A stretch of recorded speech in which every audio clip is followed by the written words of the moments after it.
এই জন্য তো আমি এই আয়াতের দলিল দেই, কুলিল্লাহুম্মা মালিকাল মুলক দিয়ে বলি যে আল্লাহ পাক নিজেই পলিটিশিয়ান, রাজনৈতিক প্রভু। আমাদের প্রভু অরাজনৈতিক না, আমাদের প্রভু কি প্রভু? রাজনৈতিক প্রভু। বলেন কি প্রভু? রাজনৈতিক প্রভু। রাজনৈতিক মালিক, এর রাজত্ব, এটি রাজনীতির সঙ্গে জড়িত না। তা আল্লাহ রাসূল আল্লাহ সুবহানাহু ওয়া তাআলা নিজেই বলছেন যে আমি রাজত্বের মালিক। নন পলিটিশিয়ান হলে তিনি মালিকানা দাবি করতেন। কুলিল্লাহুম্মা মালিকাল মুলকি তু'তিল মুলকা মান তাশা ওয়া তানজি'ুল মুলকা মিম্মান তাশা'ু ওয়া তু'ইজ্জু মান তাশা'ু ওয়া তুযিল্লু মান তাশা' বিয়াদিকাল খায়র ইন্নাকা আলা কুল্লি শাইইন কাদির। হে রাসূল, আপনি বলুন আল্লাহুম্মা, হে আল্লাহ, মালিকাল মুলক, রাজত্বের মালিক তুমি। পৃথিবীতে কোনো মানুষ রাজত্বের মালিক হতে পারে না, কারণ রাজত্ব এমন একটি জিনিস সামান্য সময়ের জন্য আল্লাহ রাব্বুল আলামিন বান্দা বান্দীকে দেন। এটি কখনো স্থায়ী করে দেন, আবার কখনো দ্রুত সময়ের মধ্যে শেষ করে দেন। তো আল্লাহ সুবহানাহু ওয়া তাআলা নিজে হলেন রাজত্বের মালিক এবং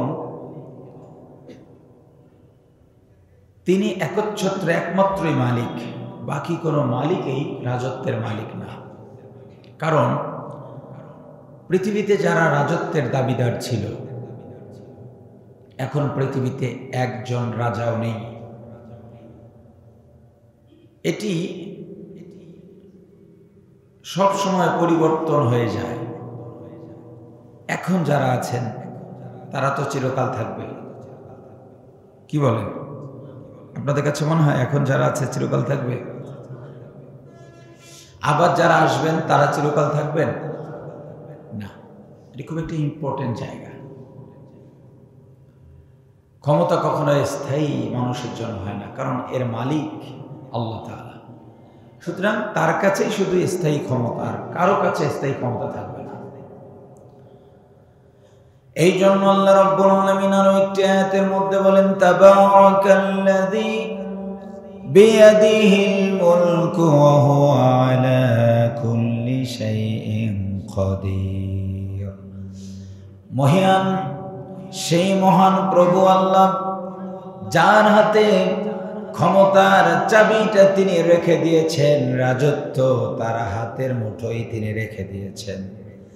এ কারণে রেখেছেন বান্দা বান্দির মধ্য থেকে যাকে মন চায় তিনি রাজত্ব দিবেন, আবার যাকে মন চায় তিনি রাজত্বটা কেড়ে নেবেন। পৃথিবীতে যত রাজা ছিল, প্রতিটি রাজায় নিজেরা ইচ্ছা পোষণ করতেন, যুগের পর যুগ তারা ক্ষমতার মসনদে থাকবে, কিন্তু কেউ ক্ষমতার মসনদে থাকতে পারে নাই। আল্লাহ তাআলা যতক্ষণ পর্যন্ত রেখেছেন ততক্ষণ ছিলেন, আবার যখন এই কেড়ে নিয়েছেন তাদেরকে পৃথিবীতে আর কেউ ক্ষমতায় রাখতেও পারে নাই। এই কথাটি আল্লাহ পাক আয়াতের শুরুতেই বলছেন, তুতিল মুলকা, তিনি যদি দেন মান তাশা, যাকে ইচ্ছা তাকে তিনি এই ক্ষমতার কিছুটা স্বাদ দেন উপভোগ করার জন্য। আবার ওয়াতানজিউল মুলকা মিম্মান তাশা, এবং কেড়ে নেন তার শাসন ক্ষমতা যাকে ইচ্ছা তার কাছ থেকে। পৃথিবীতে আমরা দেখছি কে কখন ক্ষমতার মসনদ থেকে নেমে যাচ্ছে তার শেষ নাই। যদি ক্ষমতার মালিক জনগণ হতেন, ক্ষমতার মালিক মানুষ ব্যক্তি নিজে হতেন, তাহলে পৃথিবীতে সকল মানুষ তার ক্ষমতার মেয়াদ শেষ করতে পারত। আমরা পৃথিবীর বহু রাষ্ট্রে দেখি, যদি 5 বছর মেয়াদ থাকে, অনেকেই 5 বছর পর্যন্ত ক্ষমতায় থাকতে পারে না। সব থাকে কিন্তু ক্ষমতায় থাকতে পারে না। এর দ্বারা আল্লাহ বলছেন, বান্দাবান্দি, এই রাজত্বের একচ্ছত্র মালিক আমি রব, পৃথিবীতে তোমরা কেউ না। এটি যে কোনো ব্যক্তিকে যে কোনো মুহূর্তে দিবেন এবং নিতে পারেন। সুতরাং যারা যখন ক্ষমতায় থাকে তখন তাদেরকে বেশি সাবধান হওয়া উচিত। যারা ক্ষমতায় থাকে তারাই তো সাধারণত জালিম হয়, আর যারা ক্ষমতায় থাকে না তারা সাধারণত মাজলুম হয়। এটি মারাত্মক বিষয়। আল্লাহ রাব্বুল আলামিন তার এক বিশেষ ক্ষমতা হচ্ছে রাজত্ব। এই রাজত্বটা বান্দাবান্দিকে তিনি দেন প্রধানতম দুটি কারণ। কয়টি কারণ? দুটি। এটি বলবো আমি আজকে। এক নাম্বার, প্রথম কারণ হচ্ছে এই ক্ষমতা দিয়ে কাউকে তিনি অপমান অপদস্থ করতে চান। আমরা পৃথিবীতে বহু শাসক দেখেছি যারা ঘৃণিত, অপমানিত, লাঞ্ছিত। তাদের নামে মানুষ সন্তানের নাম রাখে না। আমি প্রায় এ বিষয়টি চিন্তা করি এবং বলি, পৃথিবীতে যত মানুষ আছে সকল মানুষ দুটি ভাগে বিভক্ত। বলুন তো কয়টি ভাগে? দুটি। একটি হলো ঈমানের পক্ষে আর একটি হলো ঈমানের বিপক্ষে। এর বাহিরে আর কোনো ভাগ নাই। যে ব্যক্তিগুলো ঈমানের পক্ষে তারাই জান্নাতি, যারা বিপক্ষে তারা জাহান্নামী। মানে ভাগ হলো দুটো। কত? আমরা আবার এটাও দেখি, ইসলামের যারা শত্রু তারা সব সময় ইসলামের বিরুদ্ধে বলার চেষ্টা করে। তার মানে তাদের একটা ভীষণ হচ্ছে বরাবর তাদের পক্ষে তারা কথা বলে যাবে, তাদের আদর্শটাই তারা লালন করবে, ইসলামের বিষয়ে তারা সবসময় বিরোধিতা করবে। এটি তাদের ক্যারেক্টার, চরিত্র। তো যে লোকগুলো ইসলামের বিরুদ্ধে, তাদের মধ্যেও পৃথিবী বিখ্যাত লোক ছিল। যেমন ধরুন ফেরাউন, পৃথিবী বিখ্যাত না? নমরুদ, পৃথিবী বিখ্যাত না? তো যে লোকগুলো ইসলামের বিরুদ্ধে আছে ওই লোকগুলো কোনোদিন তার সন্তানের নাম তো ফেরাউন রাখলো না। তাহলে তারা কোন আদর্শ লালন করে? তার মানে হচ্ছে যে সমস্ত শাসক ঘৃণিত হবে তাদের দলের লোকেরাও ঘৃণায় তাদের নাম নিবে না, ঘৃণায় তাদের সন্তানের নাম তাদের নামের সঙ্গে মিলাবে না। এটি খুবই মারাত্মক কথা বলছি আপনাদের সামনে। ফেরাউন নমরুদের অনুসারীরা এখনো পৃথিবীব্যাপী আছে। মানে ইসলামের বিরুদ্ধে যারা সপ্ত নমরুদ আর ফেরাউনের বংশধরী, তাদের অনুসারী। তো নমরুদের বংশধররা কোনোদিন ছেলের নাম নমরুদ রাখেন নাই। কারণটা কি? কারণ হচ্ছে আল্লাহ পাক কিছু কিছু শাসককে ক্ষমতা দেন হচ্ছে তাদেরকে অপমান, অপদস্থ, লাঞ্ছিত করার জন্য, বিশেষ করে যারা জালিম তাদেরকে। আল্লাহ রাব্বুল আলামিন নমরুদকে ক্ষমতা দিয়েছেন মালিকাল মুলক, এই রাজত্বের একচ্ছত্র মালিক, একক ক্ষমতা যার হাতে সেই রব নমরুদকেও ক্ষমতা দিয়েছেন। ইচ্ছা করলেই নমরুদ ক্ষমতায় যেতে পারত না, কারণ তুতিল মুলকা মান তাশা, আল্লাহ যাকে ইচ্ছা তাকে ক্ষমতা দেন। সুতরাং আল্লাহর ইচ্ছা ছিল, নতুবা নমরুদও পৃথিবীর শাসন ক্ষমতা পেত না। আল্লাহর ইচ্ছা দু ধরনের হয়, কখনো খুশি হয়ে তিনি বান্দাবান্দিকে তৌফিক দেন, কখনো কখনো অখুশি হয়ে দেন। জালিমদেরকে যখন দেন তখন অখুশি হয়ে দেন। নমরুদ ক্ষমতা পেয়ে গেল গোটা পৃথিবীর। আমি শুধুমাত্র দুটি উদাহরণ দেবার জন্য আল্লাহ রাব্বুল আলামিন কেন বান্দা বান্দিকে ক্ষমতা দেন, কেড়ে নেন, মাঝখানে আল্লাহ রাব্বুল আলামিন দুই ধরনের মানুষের জন্য দুই ধরনের সিদ্ধান্ত দিয়ে দেন। নমরুদের মতো যারা, তাদের চরিত্র নমরুদের মতো, তাদেরকে আল্লাহ রাব্বুল আলামিন শেষ পরিণতি তাদের মতো করে দেন। এই জন্য নমরুদের কথা নিয়ে এসেছি। গোটা পৃথিবীর একচ্ছত্র ক্ষমতা নমরুদকে আল্লাহ পাক দিয়েছেন। ক্ষমতা পাওয়ার পরে কি করবে আর কি না করবে, যত কিছু করেছে সবগুলো ছিল আল্লাহর রাসূলের বিরুদ্ধের কাজ। নমরুদ ক্ষমতায় এসেই জুলুম করেছে, অত্যাচার করেছে। সর্বোপরি যারা ক্ষমতায় আসার পর ভালো মানুষকে মারে, বুঝবেন যে এদের শেষ পরিণতিটা নমরুদ আর ফেরাউনের মতো হবে। ক্ষমতায় আসার পরে ভালো মানুষকে যারা মারবে, ভালো মানুষকে জেলে বন্দী করবে, ভালো মানুষকে ফাঁসিতে দিবে, তাদের শেষটা অত্যন্ত খারাপ হবে। এই জন্য আল্লাহ রাব্বুল আলামিন ফিরআউনের কথাও বলেছেন, ইযাববিহুনা আবনাআকুম ওয়া ইস্তাহজিউনা নিসাআকুম। ফিরআউন ক্ষমতায় এসেছিল, ক্ষমতা আসবার পর ফিরআউন হাজার হাজার মানুষকে হত্যা করেছে। উদ্দেশ্য ছিল ক্ষমতাকে চিরস্থায়ী করবে। ওই ফিরআউনের মতো মানুষও তার ক্ষমতাকে চিরস্থায়ী করতে পারে নাই। হাজার হাজার মানুষ মারার পরেও ক্ষমতা চলে গেছে। তার মানে তাবারাকাল্লাযী বিয়াদিহিল মুলক, আল্লাহ রাব্বুল আলামিনের হাতেই ক্ষমতা। তিনি যাকে চান দেন, যার কাছ থেকে মন চায় তিনি কেড়ে নেন। ওই ক্ষমতা আল্লাহ রাব্বুল আলামিন নমরুদ ফিরআউনকেও দিয়েছে, কিন্তু তাদের ক্ষমতা তাদের জন্য কল্যাণকর কোনোদিন হয় নাই। ওই ক্ষমতা আমাদের দরকার নাই, যেই ক্ষমতা চলে যাওয়ার পর মানুষ এমন অপমান করে যে নামটাও মুখে নেয় না। এই ক্ষমতাগুলো আমাদের বলেন আমাদের দরকার নাই। নমরুদ ক্ষমতার মসনদে যাওয়ার পরে একই কায়দায় ভালো মানুষগুলোকে বেছে বেছে মারার ষড়যন্ত্র করল। বিশেষ করে সেই সময়ে সব থেকে ভালো মানুষ যিনি ছিলেন, যার নাম হচ্ছে হযরতে ইব্রাহিম আলাইহিস সালাতু ওয়াস সালাম। ইব্রাহিমের মতো আলাইহিস সালাতু ওয়াস সালামের মতো এমন মর্যাদাপূর্ণ নবীকেও মারার জন্য নমরুদ চক্রান্ত করেছে। আল্লাহ রাব্বুল আলামিন কোরআনুল কারীমের পড়তে পড়তে নমরুদ ইব্রাহিম আলাইহিস সালাতু ওয়াস সালামের আলোচনাগুলো নিয়ে আসছেন, আর পৃথিবীর মানুষগুলোকে আল্লাহ রাব্বুল আলামিন জানিয়ে দিয়েছেন নমরুদ ক্ষমতায় যাওয়ার পর ভালো মানুষকে মেরেছে, আর সব থেকে বেশি কাজ করেছে হলো ইসলামের বিরুদ্ধে।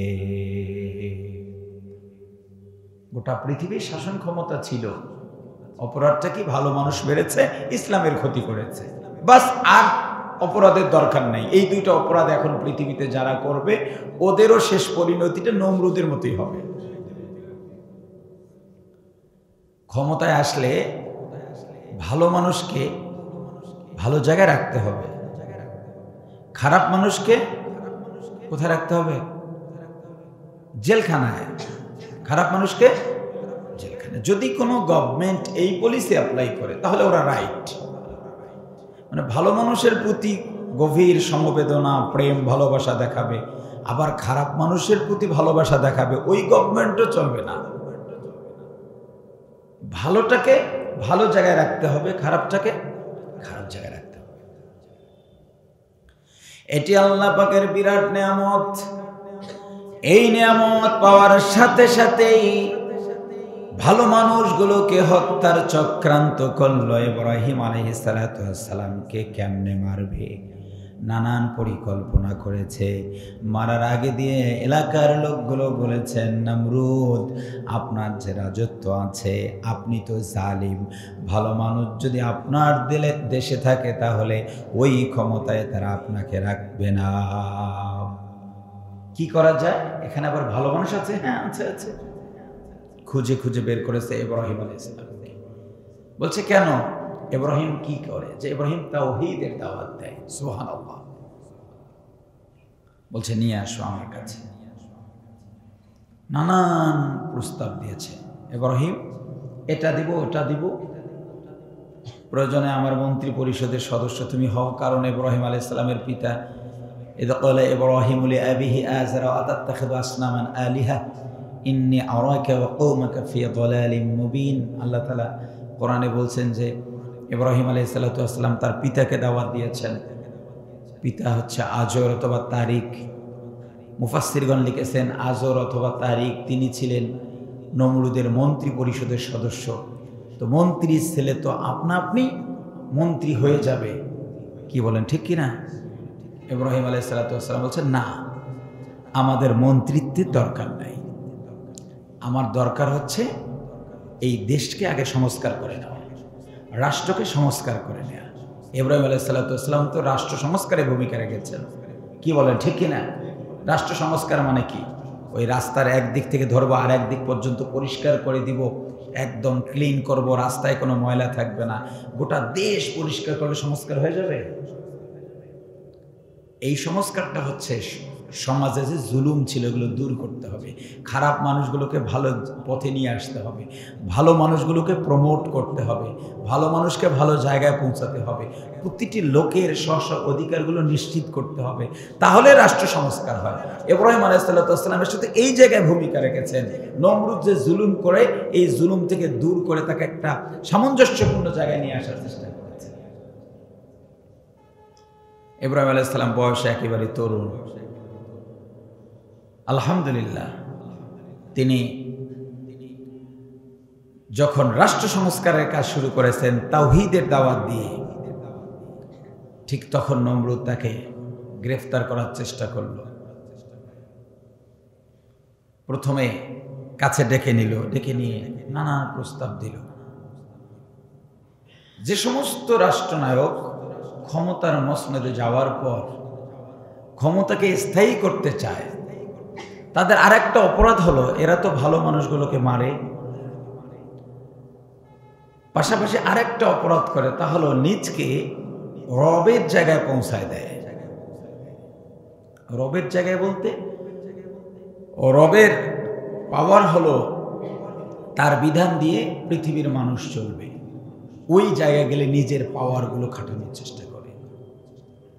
রাষ্ট্রনায়করা ভুলেই যায় যে আমি বান্দা না স্রষ্টা। রাষ্ট্রনায়কগণ ক্ষমতার মসনদে যাওয়ার পর নিজকে স্রষ্টা হিসেবে দাবি করে ফেলে এবং স্রষ্টার মতো পাওয়ার দেখায়। এই জন্য তো শেষ পরিণতি ভালো হয় না। একদিন নমরুদ ইব্রাহিম আলাইহিস সালামকে ডাকলেন, রব নিয়ে কিছু কথা হচ্ছে। ইব্রাহিম নবী বললেন আমি এক রবের দাওয়াত দেই। সঙ্গে সঙ্গে ইব্রাহিম আলাইহিস সালামকে নমরুদ বললেন, শোনো, তোমার সঙ্গে আমি বিতর্ক করব, প্রমাণ করে দিবা তোমার রব প্রকৃত রব নাকি আমি প্রকৃত রব। আয়াতটি আপনাদের জানা আছে, আল্লাহ রাব্বুল আলামিন কোরআনুল কারীমে সূরাতুল বাকারা 258 নম্বর আয়াতের মধ্যে বলেন, আলাম তারা ইলাল্লাযী হাজ্জা ইব্রাহিম ফি রাব্বিহি আন আতাহুল্লাহুল মুলক। আল্লাহ রাব্বুল আলামিন বলেন, রাসূল হে, আলাম তারা, আপনি কি দেখেন নাই, আপনি কি শোনেন নাই, অর্থাৎ আপনার কাছে কি ইতিহাস, এই হিস্টোরি কি বর্ণনা করা হয় নাই? পৃথিবীতে একজন মানুষ ছিল, আন আতাহুল্লাহুল মুলকা, যেই লোকটাকে আমি রব্বুল আলামিন গোটা পৃথিবীর রাজত্ব দিয়েছিলাম। লোকটার নাম হলো নমরুদ। বলুন কি? নমরুদ। আয়াতের মধ্যে নমরুদ নাম আছে? আমি বুঝাতে পারছি না, আছে? কেন নাই? আল্লাহ তাআলাও এই পচা নামগুলো কোরআনে নিয়ে আসেন নাই। এবং ফেরাউনের নাম কিন্তু আমরা যে ফেরাউন নামে চিনি, এটাও কিন্তু তার নাম না, এটা পদবী। এটা কি পদবী? আমরা বলি না যে প্রধানমন্ত্রী এই অপকর্ম করেছে, ঠিক ফেরাউন হচ্ছে মিশরের তদানীন্তন সময় যারা শাসক থাকতেন তাদেরকে ফেরাউন বলা হতো বা ফারাও বলা হতো। তো আল্লাহ রাব্বুল আলামিন এই পচা লোকগুলোর নাম কোরআনে নিয়ে আসে নাই, কিন্তু তাদের ইতিহাস নিয়ে আসছে।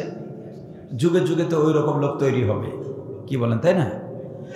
আল্লাহ রাব্বুল আলামিন বলেন, হাজ্জা ইব্রাহিম ক্ষমতার মসনদে যাওয়ার পর ইব্রাহিমকে ডাকলো, বিতর্ক করলো। ইব্রাহিম আলাইহিস সালাতু ওয়াস সালাম বললেন, যারা ক্ষমতায় যায় তাদের মধ্যে দুইটা গ্রুপ, একটা থাকে ভালো আর একটা হয় খারাপ। তো তার মধ্যে আপনিও তো ক্ষমতার মসনদ পেয়েছেন, এখন আপনি নিজকে রব বলে দাবি করেন, তবে শুনুন, আপনি রব হতে পারেন না। রব্বি আল্লাযী ইউহয়ী ওয়া ইউমীত, আমার রব তিনি যিনি আমাদেরকে জীবন দেন এবং মারেন, আমাদেরকে যিনি বাঁচান, যিনি মারেন, তিনি হচ্ছেন আমাদের সবার রব। সুবহানাল্লাহ। ক্ষমতা পাওয়ার পর যে যে কাজগুলো করলে শেষটা খারাপ হয় সেগুলো সব কোরআনে আছে, আর ক্ষমতায় যাওয়ার পর যে যে কাজগুলো করলে শেষটা ভালো হয় সেগুলো কোরআনে আছে। সুবহানাল্লাহ। আমরা এই দুটাই শুনবো আজকে। আল্লাহ রাব্বুল আলামিন বলেন, নমরুদ ক্ষমতায় গেল, ইব্রাহিমের সঙ্গে বিতর্ক করলো, নিজকে রব বলে দাবি করলো। রবের কোয়ালিটি কি হবে সেটা বর্ণনা করতে গিয়ে বললেন, রব তো মানুষকে মারেন আর মানুষকে বাঁচান। ইব্রাহিম বলেছে, নমরুদ বলেছে, না ও হিয়মেদ, হ্যাঁ আমিও মানুষকে বাঁচাতে পারি, মানুষকে মারতে পারি, অথচ মানুষকে বাঁচান আর মারেন একমাত্র আওয়াজ দিয়া বলুন আমাদের রবের নাম কি? গোটা পৃথিবীর মানুষ মিলে একজনকে মারবে, মারতে পারে না। আবার গোটা পৃথিবীর মানুষ এক হয়ে কাউকে বাঁচাবে, বাঁচাতেও পারে না। মানুষ যদি মানুষকে বাঁচাতে পারত তাহলে পৃথিবীর ডাক্তার যারা, তারা কখনোই অসুস্থ হতেন না, মরতেন না। কি বলেন, ঠিক কিনা? আল্লাহ সুবহানাহু ওয়া তাআলা বলেন, আমার ইব্রাহিম বলল আমার রব তিনি মারেন আর বাঁচান। নমরুদ বলল, না আমি মারি এবং বাঁচাই। এটা প্রমাণ করার জন্য নির্দোষ মানুষকে ধরে মেরে ফেললো। প্রমাণ করার জন্য দোষী একজন মানুষকে ছেড়ে দিয়ে বলল, দেখো আমার ক্ষমতা, আমার পাওয়ার। যুগে যুগে নমরুদের মতো শেষ পরিণতি হবে তাদের, যারা ক্ষমতায় পাওয়ার পর নিজের দলের অপরাধীকে ছেড়ে দেয়, অন্যের দলের অপরাধী করে নাই তাদেরকে শাস্তি দেয়। তাদের পরিণামটাও নমরুদের মতো দুনিয়ার জমিনে হবে। এখন যারা আছেন তারা যদি নির্দোষ মানুষকে ধরে মারে, নির্দোষ মানুষ তাকে ধরে জেলখানায় আবদ্ধ করে, নির্দোষ মানুষকে জুলুম অত্যাচার করে, তা এনারা তো পরিত্রাণ পাবেন। সবাইকে কিন্তু বুঝতে হবে, যারা ক্ষমতায় আছেন তাদেরকে বেশি ভাবতে হবে। নির্দোষ মানুষ কখনো যেন জুলুমের শিকার না হয়। এই যে নমরুদ যে বলল আমি মারি আমি বাঁচাই, এই শব্দের অর্থটা কি? এই শব্দের অর্থ হচ্ছে সে তার দলের যারা তাদেরকে বরাবর বাঁচায় দেয়, আর ভিন্ন দলের যারা, ভিন্ন মতের যারা তাদেরকে মেরে ফেলে, তার প্রমাণ সে নিজেই দিয়েছে। ইব্রাহিম আলাইহিস সালামের সঙ্গে মতের মিল হয় নাই, যার কারণে বলছে এটাকে ধর আগুনে ফেল। কি বলেন? যে আমি বাঁচাই আমি মারি শব্দের অর্থ কি? নিজের গুলো যতই অপরাধী হোক এদের বিচার হবে না, আর ভিন্ন যারা ভিন্ন মতের ভিন্ন পথের তাদের অপরাধ না থাকলেও ভিন্ন মত পোষণ করার কারণে আমি তাকে নির্যাতন করছি, জুলুম করছি, তাহলে আমার পরিণামটাও ঠিক নমরুদের মতো। ইব্রাহিম আলাইহিস সালাম বললেন, ক্বালা ইব্রাহিম ফাইন্নাল্লাহা ইয়াতি বিশ-শামসি মিনাল মাশরিকি ফাতি বিহা মিনাল মাগরিব ফাবুহিতাল্লাযী কাফার। ইব্রাহিম নবী বললেন, রব হওয়ার জন্য নিজের দলের মানুষকে ছেড়ে দিলেই কেউ রব হয় না। এটা সামান্য কিছুদিনের জন্য হয়, দীর্ঘদিনের জন্য হয় না। আর ভিন্ন দলের মানুষকে ধরে শাস্তি দিলেই রব হওয়া যায় না। রব হওয়ার জন্য যে কোয়ালিটিগুলো লাগে সেই কোয়ালিটির মধ্যে একটা হলো সূর্যকে চালানোর ক্ষমতা থাকা লাগবে। সুবহানাল্লাহ। সবাই বলুন তো, সূর্যকে চালান কে? নমরুদের সামনে ইব্রাহিম নবী বললেন, শোনো, ফাইন্নাল্লাহা ইয়াতি বিশ-শামসি মিনাল মাশরিকি ফাতি বিহা মিনাল মাগরিব। তুমি কয়েকদিনের জন্য ক্ষমতা পেয়ে নিজকে রবের কাতারে নিয়ে গিয়েছ। তুমি কি জানো আমার রব তিনি পূর্ব দিগন্তে প্রতিদিন লাল টুকটুকে সূর্যটাকে তিনি উদিত করেন, আবার পশ্চিম আকাশে অস্তমিত করান। এই সূর্যকে উদিত করেন আর অস্তমিত যিনি করেন তিনি হচ্ছেন প্রকৃত রব। বলুন সুবহানাল্লাহ। তিনি হচ্ছে প্রকৃত রব। এবার ইব্রাহিম আলাইহিস সালাম বললেন, নমরুদ, একবার শুধুমাত্র ওই পূর্ব দিগন্তের সূর্যটাকে পশ্চিম দিগন্তে উদিত করে দাও, আর ওই সূর্যটাকে নিজের মতো করে চালাও, তাহলেই বুঝবো তুমি রব। ফাবহিতাল্লাযী কাফার, সেই কাফেরটা তখন হতভম্ব হয়ে গেছে, কারণ ক্ষমতায় যাওয়া সহজ, সূর্য চন্দ্র এগুলো পরিচালনা মানুষের পক্ষে কোনোদিন সম্ভব না, মানুষ এটি পারে না। সুতরাং কেউ ক্ষমতায় গেলেই অনেক কিছু ভাববার সুযোগ নেই। এখন এই যে কাজগুলো করলো, মানুষকে ধরলো, মানুষকে মারলো, নিজকে রব বলে দাবি করলো, আল্লাহর বিধান উপেক্ষা করলো, ইব্রাহিম আলাইহিস সালামকে আগুনে ফেলাই দিল। এই কাজগুলো করার কারণেই তো আল্লাহ সুবহানাহু ওয়া তাআলা মশা পাঠিয়ে দিয়েছেন। ইতিহাস আপনাদের জানা আছে। আল্লাহ তাআলা ইচ্ছা করলে একেবারে সুস্থ মশা দিতে পারতেন, অসুস্থ মশা নাকের ভিতর ঢুকে গেছে, মাথায় ঢুকে গেছে, জুতার বাড়ি খেয়েছে, পৃথিবী থেকে বিদায় নিয়েছে। সারা জীবন নমরুদের ইতিহাস পড়ার পর কেউ যদি নমরুদের আচরণ করে, তার পরিণামটা কি হবে? নমরুদের মতোই তো হবে। এখন আমরা যা দেখছি সব নমরুদের পরিণাম। কি বলে? নমরুদের একটা বড় অপরাধ ছিল, ফেরাউনের একটা বড় অপরাধ ছিল, এরা নিজকে কখনো অনুশোচনা নিয়ে আসতো না। ফেরাউন মারা যাওয়ার সময় কালেমা পড়েছে, আল্লাহ তাআলার কাছে বলছে, ক্বালা আমানতু আন্নাহু লা ইলাহা ইল্লাল্লাযী আমানাত বিহি বানু ইসরাঈল ওয়া আনা মিনাল মুসলিমিন। এটা বলেছে। মৃত্যুর পূর্বে বলার কারণে আল্লাহ রাব্বুল আলামিন এটা অ্যাকসেপ্ট করেন নাই। অনেকেই বলে যে ফেরাউন শেষ হয়ে গেছে। ফেরাউন কই শেষ হয়েছে?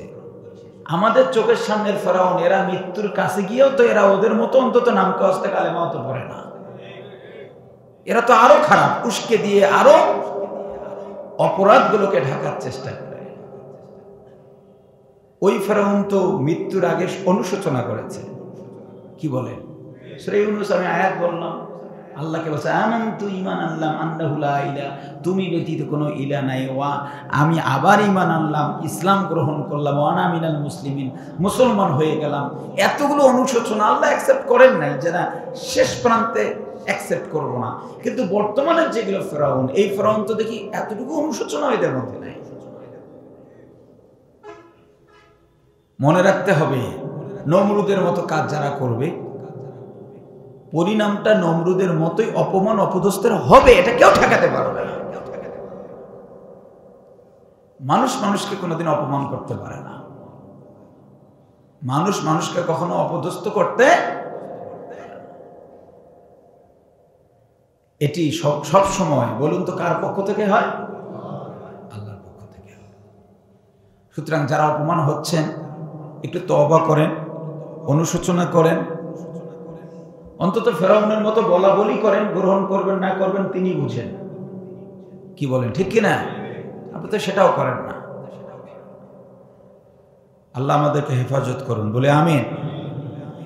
আল্লাহ রাব্বুল আলামিন এই জন্য কোরআনুল কারীমে সূরাত ইমরানে 26 নম্বর আয়াতের মধ্যে বলেন, মালিকাল মুলক, হে রাসূল আপনি বলুন রাজত্বের মালিকটা আমি আল্লাহ।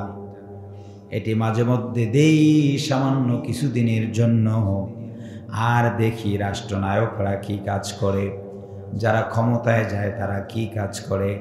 তাদের কাজ যদি খারাপ হয় তাদের পরিণামটা খারাপ করে দেই, তাদের কাজ যদি ভালো হয় তাদের পরিণামটাও আমি আল্লাহ পাক ভালো করে দেই। বলুন সুবহানাল্লাহ। আমি মনে করি পৃথিবীর সবথেকে সফল প্রেসিডেন্ট, সফল প্রধানমন্ত্রী, সফল রাষ্ট্রনায়ক তারা যারা ক্ষমতা ছেড়ে দেওয়ার পর পালানো লাগে না, ক্ষমতা ছেড়ে দেওয়ার পর কেউ অপমান করে না, ক্ষমতা ছেড়ে দেওয়ার পর তাকে অপদস্থ করে না, তারাই হলো সফল। ক্ষমতায় থাকা অবস্থায় বোঝা যাবে না আপনি ভালো না খারাপ, বোঝা যাবে ছেড়ে দেওয়ার পর। পৃথিবীতে আল্লাহ সুবহানাহু ওয়া তাআলা তার ক্ষমতার একটু অংশ এই দুই গ্রুপকে দেন, ভালোদেরকেও দেন খারাপদেরকেও দেন। খারাপদেরকে দেন শেষ পরিণতিটা খারাপ হবে তাদের, ভালোদেরকে দেন তাদের শেষটা অত্যন্ত ভালো হবে। যাদের খারাপ পরিণতি হয়েছিল তাদের নাম আমরা অনেকেই জানি, আবার অনেকেরই পরিণাম অত্যন্ত ভালো ছিল। বলি সুবহানাল্লাহ। তাদেরকে কেউ অপমান অপদস্থ করে না, তাদেরকে কেউ লাঞ্ছিত করে না, তাদেরকে সম্মান করে। হয়তোবা শত্রুরা তাদেরকে হত্যা করেছে, হত্যা করা আর অপমান করা দুটো কিন্তু এক জিনিস না। কাউকে যদি হত্যা না করে সে তো শহীদ হবে না, শহীদ হওয়ার জন্য মরার প্রয়োজন আছে না নাই? আল্লাহ তাআলা বিশেষ ব্যক্তিদেরকে শহীদ করেছেন, হত্যা করা হয়েছে, কিন্তু তাদের ইতিহাস সোনালী অক্ষরে লেখা। সুবহানাল্লাহ বলেন। খোলাফায়ে রাশিদিনের ওসমান রাদিয়াল্লাহু তাআলা আনহু, তাকে তো হত্যা করা হয়েছে। ওমর রাদিয়াল্লাহু তাআলা আনহু, ওসমান রাদিয়াল্লাহু তাআলা আনহু কোরআন তেলাওয়াতরত অবস্থায় তাকে হত্যা করা হয়েছে। কিন্তু ইতিহাসে ওসমান রাদিয়াল্লাহু তাআলা আনহু হচ্ছেন সোনালী শাসক। সুবহানাল্লাহ। আমি হত্যা করাকে বলছি না, আমি অপমান অপদস্থের কথা বলছি। আল্লাহ সুবহানাহু ওয়া তাআলা শুধুমাত্র খারাপ মানুষকে ক্ষমতা দেন বিষয়টা এমন না, তিনি ভালো মানুষকেও ক্ষমতা দেন শেষ পরিণামটা ভালো করার জন্য। যারা ভালো মানুষ ক্ষমতায় যাবে তাদের দাম এত বেশি, এত বেশি, এত বেশি যে কিয়ামতের ময়দানে, বিভীষিকাময় ময়দানে সাবআতুন ইযিল্লুহুমুল্লাহু ফি যিল্লিহি ইয়াওমা লা যিল্লা ইল্লা যিল্লুহু।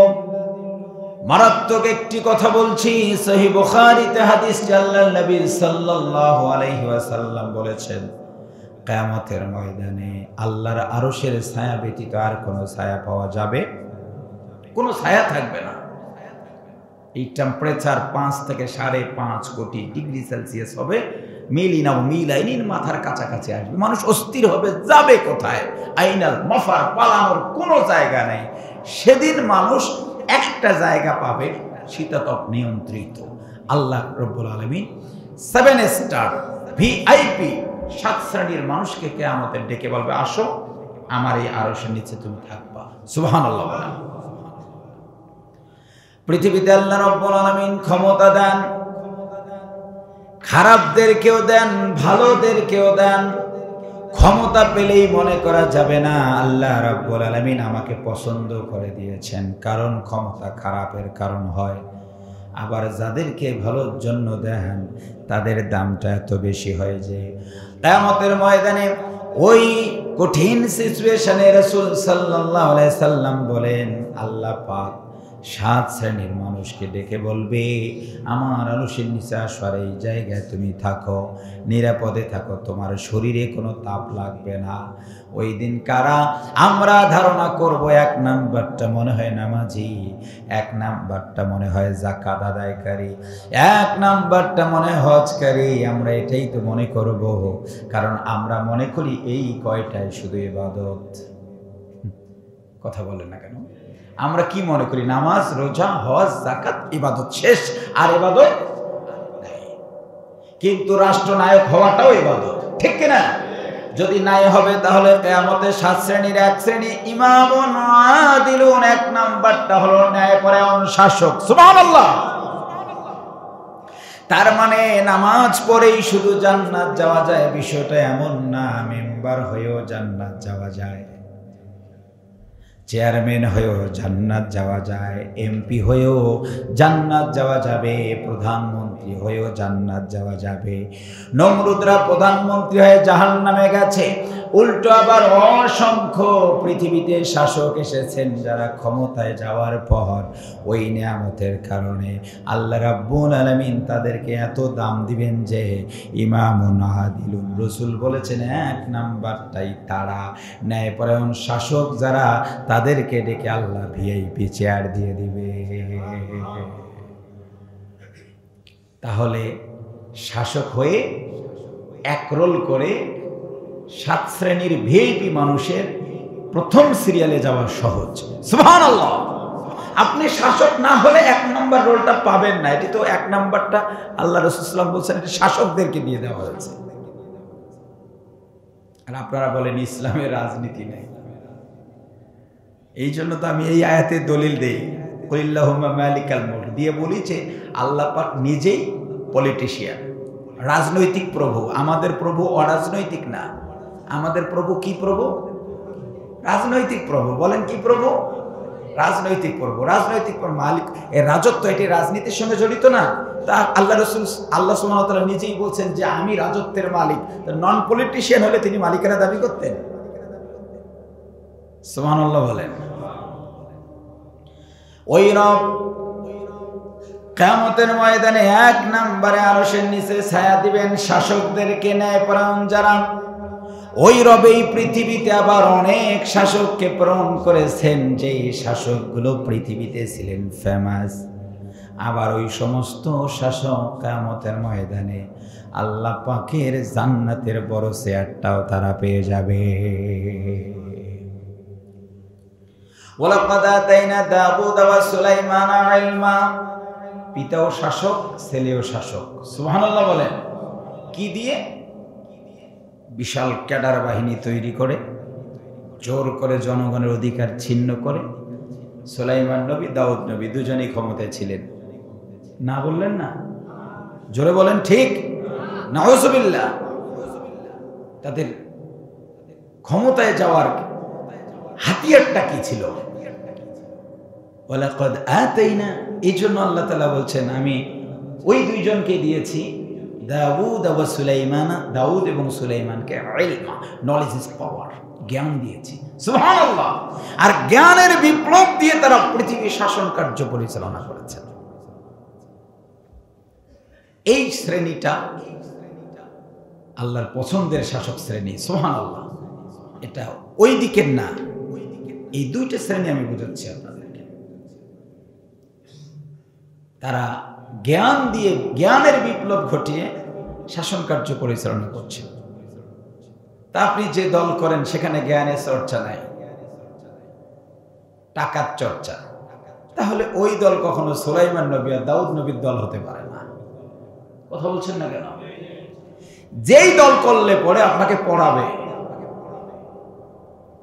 আপনাকে পড়াবে, শিক্ষিত করবে, এডুকেটেড করবে, আলেম করবে, ইলম দিবে, সেইটা হলো নিয়ামত প্রাপ্ত। ওই সমস্ত শাসকরা জান্নাতে নিয়ে যাবে। আপনার অর্থের চর্চা, বিশ্বক্তির চর্চা, জনবলের চর্চা, এগুলো দিয়ে ডান দিকের শাসক হওয়ার, শাসক শ্রেণী হওয়ার সুযোগ নাই। এখন খুঁজে দেখতে হবে কারা পড়ায়। যে পড়াবে আমরা সেখানে যাব, বলি ইনশাআল্লাহ। অনেকেই কোরআন পড়ায়, হাদিস পড়ায়, সাহিত্য পড়ায়, পড়ায় না? যে কেউ পড়াক না। তাহলে সেই শ্রেণীর শাসকরাই জনগণের জন্য কল্যাণকর যাদের মধ্যে পড়াশোনার চর্চা আছে। যাদের মধ্যে পড়াশোনার চর্চা নাই তারা জনগণের কল্যাণকর কখনো হতে পারে না। দাউদ আলাইহিস সালাম শাসক হলেন, সুলাইমান আলাইহিস সালাতু ওয়াস সালাম তিনিও শাসক হলেন, ডান দিকের শাসক। কোন দিকের? নমরুদ, ফেরাউন এগুলো বাম দিকের শাসক। আমাদেরকে বেছে নিতে হবে আমরা কোন রাস্তাটাতে যাব। দাউদ নবীর সন্তান সুলাইমান আলাইহিস সালাতু ওয়াস সালামের কাছে ক্ষমতা ছেড়ে দিলেন। সুলাইমান নবী আল্লাহর কাছে দোয়া করলেন, রব মুলকাল লা ইয়ানবাগি লিআহাদিন মিন বাদি, আমাকে তুমি ক্ষমতা দাও, ক্ষমতা দাও। আয়াত প্রমাণ করে সৎ শাসনের জন্য, সুশাসনের জন্য ব্যক্তি ক্ষমতায় যাওয়ার দোয়াটাও আল্লাহর কাছে করতে পারবে।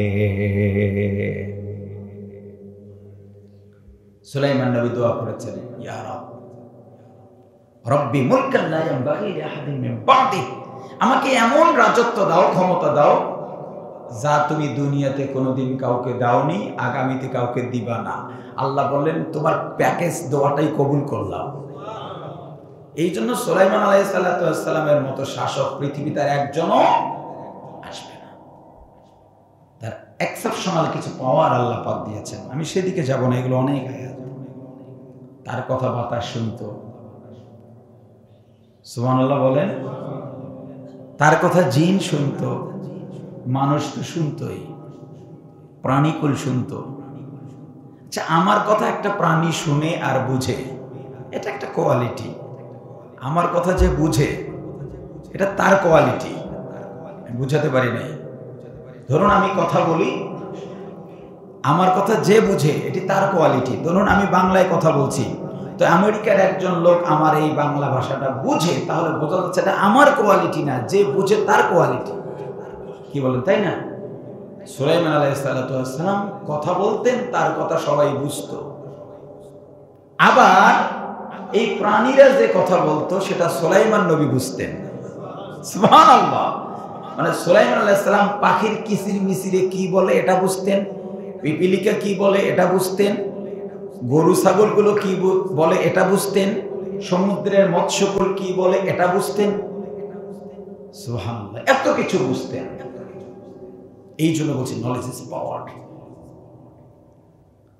তিনি যে শাসক ছিলেন, সবার কথা বোঝার মতো জ্ঞান তার ছিল।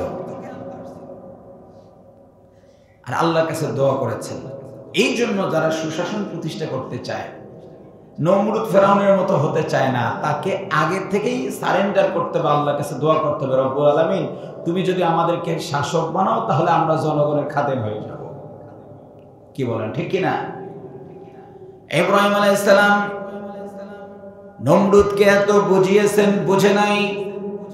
আবার আল্লাহ রাব্বুল আলামিন সুলাইমান নবীকে সেই জ্ঞান, সেই বুঝটুকু দেবার কারণে তিনি দোয়া করেছেন, রব তুমি আমাকে ক্ষমতা দাও। সুলাইমান নবী ক্ষমতা পেয়ে গেছেন।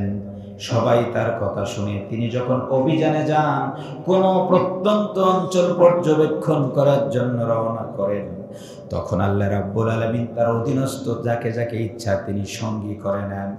মাঝে মধ্যে পক্ষীকুলকে নিতেন, তোমরা আকাশে উড়াল দিবা। হস্তি বাহিনীকে নিতেন, তোমরা আমার সঙ্গে চলবা। ডানে মানুষ আর বামে জিনদের মন্ত্রী পরিষদ নিতেন।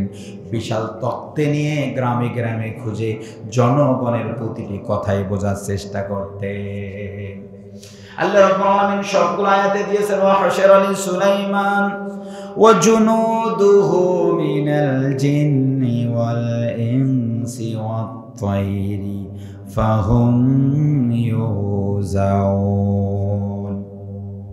ওয়া হাশারা একদিন একত্রিত করলেন সব বাহিনীকে। যেমন পিটি প্যারেডের জন্য বিভিন্ন বাহিনীকে এক জায়গায় নিয়ে আসা হয়, এটি তো এখনকার যুগের সৃষ্টি না, আল্লাহ পাক সুলাইমান নবীকে এটা শিক্ষা দিয়েছেন। সকালবেলা প্রশাসনের লোকগুলোকে দাঁড় করিয়ে স্কুল কলেজে পিটি করানো হয়। আয়াত প্রমাণ করে এই নির্দেশনা আল্লাহ পাক সুলাইমান নবী থেকেই শুরু করেছে। ওয়া হাশারা লি সুলাইমান, সুলাইমান নবী এক জায়গায় নিয়ে আসলেন, নির্দেশনা দিবেন। কিছু ব্রিফ করে সবাইকে নিয়ে জুনুদুহু বিরাট বাহিনী গঠন করলেন। মিনাল জিন্নি জিনদের মধ্যেও নিলেন, ওয়াল ইনসি ইনসানের মধ্য থেকেও নিলেন, ওয়াত-তায়রা এবং কিছু পাখিও নিলেন। ফাহুম ইউজাউন, তাদেরকে বিভিন্নভাবে বিন্যস্ত করলেন। ছোট ছোট পাখিগুলো একদিকে, বড় পাখি একদিকে, বিভিন্ন বাহিনীর ক্লাসিফিকেশন করে করে ইউজাউন মানে হলো ভাগ করলেন কোন বাহিনী কোন কাজটা করবে। আমাদের দেশে যেমন বিডিআর, বিজিবি, আর্মি, পুলিশ, এই যে বিন্যস্ত করা, এটি কোরআনে আছে। সুবহানাল্লাহ। ইউজাউন মানে হচ্ছে বিন্যস্ত করা, ভাগ করবেন কে কোন কাজটা করবে, কে বর্ডার দেখবে, কে সার্বভৌমত্ব দেখবে, কে অপরাধীকে ধরবে, কোন কোয়ালিটির অপরাধীকে কে ধরবে, এগুলো কোরআনে আছে। সুবহানাল্লাহ বলবেন না?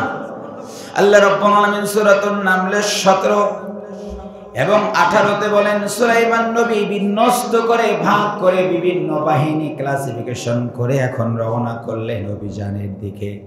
হাত্তা ইযা তাওয়ালা ওয়াদিন নাম, তিনি সেদিন পিপিলিকা অধ্যুষিত এলাকায় চলে গেছেন। ওই এলাকায় তিনি হাঁটছেন, এমন সময় ক্বালাত নামলাতু ইয়া আইয়ুহান নামলু দুখুলু মাসাকিনাকুম। আপনাদের জানা আছে, আমি শুধু স্মরণ করায় দেই, হযরতে সুলাইমান নবীর বিরাট হস্তি বাহিনী, পক্ষীকুল সহ বিরাট বাহিনী নিয়ে যখন রওনা করেছেন, এমন সময় পিপিলিকার রানী ডাক দিয়ে বলেছেন, ইয়া আইয়ুহান নামলু দুখুলু মাসাকিনাকুম, হে আমার পিপিলিকা সম্প্রদায়, তোমরা সবাই গর্তের মধ্যে প্রবেশ করো। বিরাট বাহিনী, তোমাদের নিরাপত্তা দেবার দায়িত্ব আমি শাসক নিয়েছি। খুব ইন্টারেস্টিং ঘটনা এটি। 1500 শতাব্দীতে সেই প্রাণী বিজ্ঞানীরা পিপিলিকার জীবন প্রণালী নিয়ে গবেষণা করেছে। কোরআনুল কারীমে তো মানুষের জন্য নাজিল, মানুষের কথা থাকবে, এখানে পিঁপড়ার কথা কেন আসবে?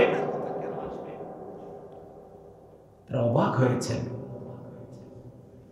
মানুষের জীবন যাপন আর পিপিলিকার জীবন যাপন সেম, একই, যার কারণে আল্লাহ পাক পিপিলিকার ওয়াজ করে মানুষকে মানুষ বানাতে চেয়েছেন। জোরে বলেন না সুবহানাল্লাহ। পিপিলিকার জীবন প্রণালীর সঙ্গে মানুষের সব মিল। মানুষ যেমন গল্প করতে ভালোবাসে, এরাও গল্প করে। মানুষ যেমন শুধু ব্যাংক ব্যালেন্স করতে ভালোবাসে, এরাও ব্যাংক ব্যালেন্স করে। মানুষ যেমন এক মাসে যা ইনকাম করে কিছু রাখার চেষ্টা করে, এরাও 2টা চিনি মুখে নেয়, একটা খায়, একটা ব্যাংকে রাখে। সুবহানাল্লাহ বলেন। মানুষ যেমন অনুকরণ প্রিয়, ফলো করার চেষ্টা করে, ও বিসিএস ক্যাডার আমি হব, ও এটা আমি হব। ফলো না করলে মানুষ কখনো বড় হয় না।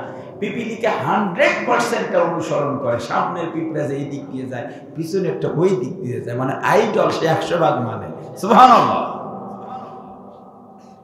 এইগুলো সব পর্যবেক্ষণ করার পর প্রাণী বিজ্ঞানীরা অবাক হয়েছেন। কোরআনুল কারীমে আল্লাহ রাব্বুল আলামিন পিপিলিকার কথা নিয়ে এসে মানুষকে বলেন, যেহেতু তোমার সাথে ওর মিল আছে, এই জন্য আমি রব্বুল আলামিন সাহিত্যের সৌন্দর্যতার জন্য তার ইতিহাসটা নিয়ে এসে তোমাকেই শেখাতে চাই। তুমি যখন নেতা হবা, তোমার 1 নাম্বার কাজ হলো পিপিলিকা যেমন তার অধীনস্থদের নিরাপত্তা দেয়, তুমি যদি নিরাপত্তা দিতে না পারো, তুমি ডান দিকের নেতা কোনোদিন হতে পারবা না।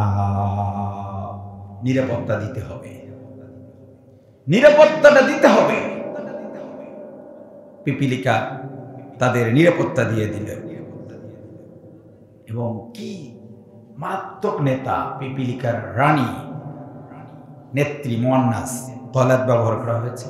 কি ট্যালেন্ট! যদি কেউ শাসকের ব্যাপারে বিরূপ মন্তব্য করে, একজন শাসক ভালো, কিন্তু এই ভালোটাকে সবারই সহ্য হয়? কথা বলছেন, সহ্য হয়?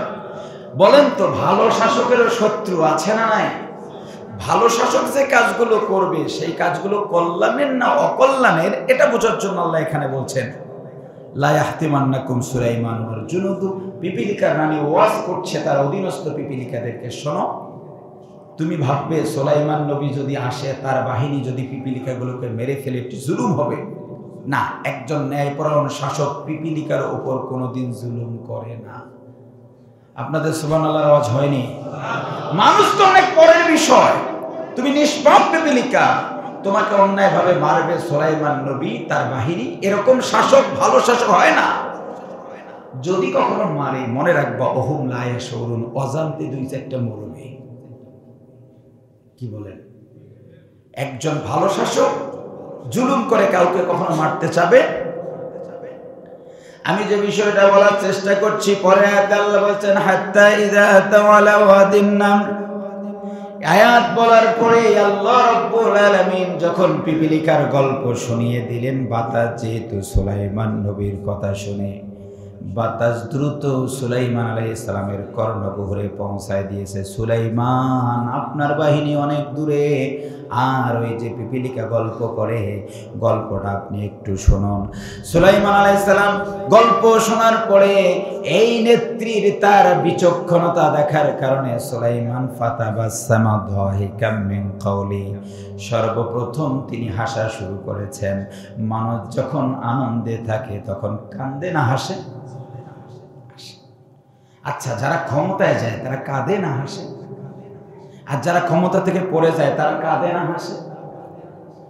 ক্ষমতায় গেলে হাসাহাসি করবেন না সেটা আল্লাহ এখানে বলছেন। সুলাইমান আলাইহিস সালাতু ওয়াস সালাম ডান দিকের শাসক। ফাতাবাসসামা দাহিকাম মিন কওলিহা, এই কথা শোনা মাত্রই তিনি হাসা শুরু করলেন। তখন মনে মনে একটা ধারণা তৈরি হওয়াটা একেবারে স্বাভাবিক। সর্বনাশ, ওই পিপিলিকার কথা আমি শুনলাম এবং বুঝলাম। সঙ্গে সঙ্গে সুলাইমান আলাইহিস সালাতু ওয়াস সালাম মুস্কি হাসিটা থামায় দিয়ে এবার তিনি কয়েকটা কর্মসূচি শুরু করেছেন।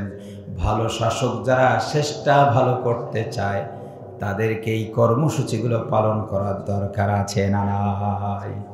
সবাই বলেন তো, রাজত্বের মালিকটা কে? আল্লাহ। কিছুদিনের জন্য দেন, পাওয়ার পর যদি নমরুদের মতো কাজবাজ হয়, ওই আগে বললাম, তাহলে নমরুদের মতো শেষটা হবে। আর যদি সুলাইমান নবীর মতো কাজ হয় তাহলে সুলাইমান নবীর মতো শেষটা হবে। সুবহানাল্লাহ। সুলাইমান আলাইহিস সালাতু ওয়াস সালাম বলেন, রব্বি আউজিআনি আন আশকুরা নি'মাতাক। এটা বুঝলে, এতটুকু অংশ বুঝলে শাসকরা কখনো স্বৈর শাসক হবে না, কেউ হবে না। হে রব, আউজিআনি আন আশকুরা নি'মাতাক, তুমি আমাকে আউজিআনি সামর্থ্যটা আগে দাও। কি সামর্থ্য? আমার রাষ্ট্র পরিচালনার সামর্থ্য না, আমার জনগণকে নিয়ন্ত্রণে নেওয়ার সামর্থ্য না। হে প্রভু, আমার দেশকে আমি সেলফ ডিপেন্ডেন্ট করব না। এক নম্বরে শাসক হওয়ার সঙ্গে সঙ্গে আমাকে একটা তুমি তৌফিক দাও, আন আশকুরা নি'মাতাক, আমি যেন বেশি বেশি তোমার নিয়ামতের শুকরিয়া করতে পারি। ধান বেশি হলে আমাদের শাসকরা বলে, দেখতে হবে না কারা ক্ষমতায় আছে। আস্তাগফিরুল্লাহ বলেন। ধান বেশি হলে শুকরিয়া কার? জোরে বলেন কার? গম বেশি হলে শুকরিয়া কার? এই যে ইলিশ, শুকরিয়া কার? আবার ভালো হবে শুকরিয়া আল্লাহ। দেখুন, আমরা মনে করি যে অর্থনৈতিক ভাবে যদি একটি রাষ্ট্র সচ্ছল হয় তাহলে মনে হয় এনাফ। না, ওই রাষ্ট্রপ্রধানের দায়িত্ব, এরা অপমানিত হবে না, লাঞ্ছিত হবে না। সুলাইমান আলাইহিস সালাম বললেন, আন আশকুরা নি'মাতাক, হে রব, তুমি যে নিয়ামত দিয়েছো আমাকে, এটার জন্য শুকরিয়া করতে পারি, তাই তৌফিক দাও। আনামতা আলাইয়া ওয়া আলা ওয়ালিদাইয়া। আরো একটা সমস্যা আছে, যারা শাসক থাকেন তাদের পাওয়ার যেমন তেমন, ছেলেদের পাওয়ার আরো বেশি। প্রেসিডেন্টের ছেলেরা এরা সব থেকে বেশি খারাপ হয়, জঘন্য হয়। দেখবেন যুগে যুগে দুর্ধর্ষ সন্ত্রাস হয় প্রধানমন্ত্রী প্রেসিডেন্টের ছেলেরা অধিকাংশ ক্ষেত্রে। কারণ তাদের তারুণ্য থাকে ওই সময়, বাবা মা তারা থাকে প্রেসিডেন্ট বা প্রধানমন্ত্রী, এটাকে ব্যবহার করে যত অপকর্ম করে অন্য সেক্টর থেকে এতগুলো করা যায় না। এই জন্য আল্লাহ রাব্বুল আলামিন সুলাইমান নবীর দোয়াটা আয়াত করে দিয়েছেন। তুমি শাসক হলে কি বলবা? তুমি বলবা আমি শুকরিয়া করব আর আমার ছেলে সন্ত্রাস হবে, চলবে না। হে রব, ওয়ালা ওয়ালিদাইয়া, আমার যে সন্তানরা আসবে তারাও যেন সেজদা দিয়ে কান্দে, আর তারাও যেন বলে এই নিয়ামত আল্লাহ দিয়েছেন, ক্ষমতা চিরস্থায়ী, কেউ থাকতে পারবে না। রব্বুল আলামিন শুধু আমি না, আমার সন্তানগুলোকেও শুকরগুজার বানিয়ে দাও। যেই দলে শুকর থাকবে না, শুকরিয়া থাকবে না, ওই দলের নেতাদেরকে শেষ সময় গিয়ে অবশ্যই অপমানিত হইতে হবে। তার মানে শুকরিয়া আছে যেখানে আমরা থাকব। এরপরে বললেন, যদি ক্ষমতা দাও, রব আন আমালা সালিহা, আমাকে তুমি পাওয়ার দিয়েছো, পাওয়ার যখন কোনো মানুষ পায় তখন পাওয়ার ব্যবহার করে খারাপ কাজ করাটা অনেক সহজ। কি বলেন? পুলিশ যখন সন্ত্রাসকে ধরবে না, এটা কোন সন্ত্রাস? এটা পাওয়ারফুল। দেখবেন উপরে কোনো না কোনো মামু খালু আছে, এই জন্য পুলিশ তাকে ধরে না। আল্লাহ রাব্বুল আলামিন এই জন্য বলেন, সুলাইমান আলাইহিস সালাম দোয়া করেছেন, আনা আমালা সালেহা, প্রভু আমাকেও দাও, আমার সন্তান, আমার পার্টির লোকগুলোকে দাও, এই ক্ষমতা ব্যবহার করে করে যেন ভালো কাজগুলো করতে পারি। ওয়া আদখিলনি বিরহমাতিকা ফি ইবাদিকাস সালিহিন, আর এই ক্ষমতা পাওয়ার পরে তুমি তোমার রহমত প্রাপ্ত বান্দা যারা তাদের অন্তর্ভুক্ত করবা, যারা চলে তাদের অন্তর্ভুক্ত করবা। ক্ষমতা আমাদের কাছে অত গুরুত্বপূর্ণ না, সব থেকে বেশি গুরুত্বপূর্ণ হচ্ছে চলে হয়ে যেন আল্লাহর জান্নাতে যাওয়া যায়। এই জন্য যে সমস্ত শাসক শুকরিয়া করবে, যে সমস্ত শাসক তার সন্তানদেরকে নিয়ন্ত্রণে নিবে, এখানে সন্তান বলতে শুধুমাত্র জন্ম দেয়া সন্তান না, তার পার্টির যে সন্তানগুলো আছে এগুলোকে যারা নিয়ন্ত্রণ করবে, আনা আমালা সালিহা, ভালো কাজ যারা করবে, ওয়া দাখিলনি বিরহমাতিক, রবের রহমতের ভিতরে যারা প্রবেশ করবে, ইবাদিকাস সালিহিন, নেককার বান্দা বান্দির সঙ্গে যে পার্টি থাকবে, তারা শেষ জামানায় অপমান অপদস্থ হবে না। সুতরাং আমাদেরকেও সিদ্ধান্ত নিতে হবে কোন দিকে যাব। সিদ্ধান্ত নেওয়ার দরকার আছে না নাই? এবার বলুন, রাজত্বের মালিকটা কে? এই রাজত্ব পাওয়ার পর যারা শুকরিয়া করবে আমরা তাদের সাথে থাকবো, ঠিক কিনা? রাজত্ব পাওয়ার পর যারা সন্তান দিয়ে, নেতাকর্মীদের দিয়ে কখনো সন্ত্রাসী করাবে না, জুলুম অত্যাচার করাবে না, আমরা তাদের পক্ষে থাকবো, সে যে কোনো পার্টি হতে পারে, ঠিক না বেঠে? এই জন্য আমি শেষ বলছি, আবার এদেশে 58টি প্রায় নিবন্ধনধারী দল আছে। আমি আরো একদিনই কথা বলছি, আজকেও বলছি, 58টি দলের নেতাদেরকেই সিদ্ধান্ত নিতে হবে আমরা যেন ডান দিকের কাজ করি। আগামীতে ডান থাকবে যেখানে আমরা থাকবো, আর বাম থাকবে যেখানে আমরা থাকবো না। 58টা প্রতিটার যারা চেয়ারম্যান তারা মুসলমান, তাদের উচিত হলো সুলাইমান নবীর কর্মসূচি পালন করা, নমরুদের পরিহার করা। যদি নমরুদের করেন, শেষটা নমরুদের মতো হবে, সুলাইমান নবীর করেন, শেষটা ভালো।